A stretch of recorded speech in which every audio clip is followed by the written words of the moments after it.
एक शादीशुदा लड़की अपनी माँ के पास आई और कहा, माँ, मैं अपने पति को अब 1 मिनट भी बर्दाश्त नहीं कर सकती।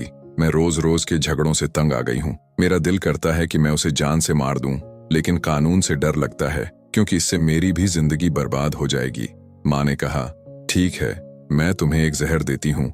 ये धीरे धीरे काम करता है। रोजाना इसे अपने पति के खाने में थोड़ा थोड़ा मिलाकर देना। ये सुनकर लड़की खुश हो गई।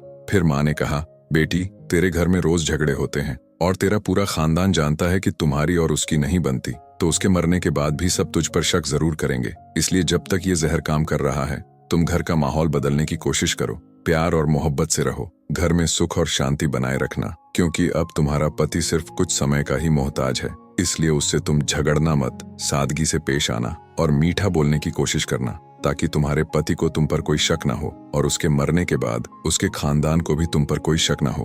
बेटी ने कहा, हाँ माँ, आप सही कह रही हैं, मैं ऐसा ही करूंगी। फिर 1 महीना वह वैसा ही करती रही और हालत पहले से काफी अच्छे हो गए। तो वह औरत वापस माँ के पास आई और बोली, माँ, इस जहर का कोई तोड़ है क्या? माँ ने पूछा। क्यों?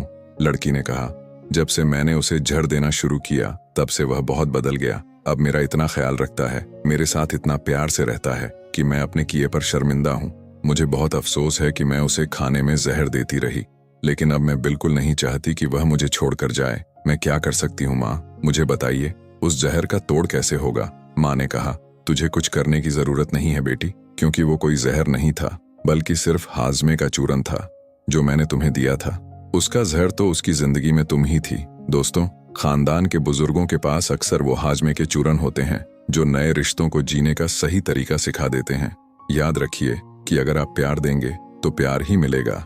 नफरत पैदा होने का कारण सिर्फ दूसरों को ना समझें, बल्कि अपनी गलतियों को भी सुधारें।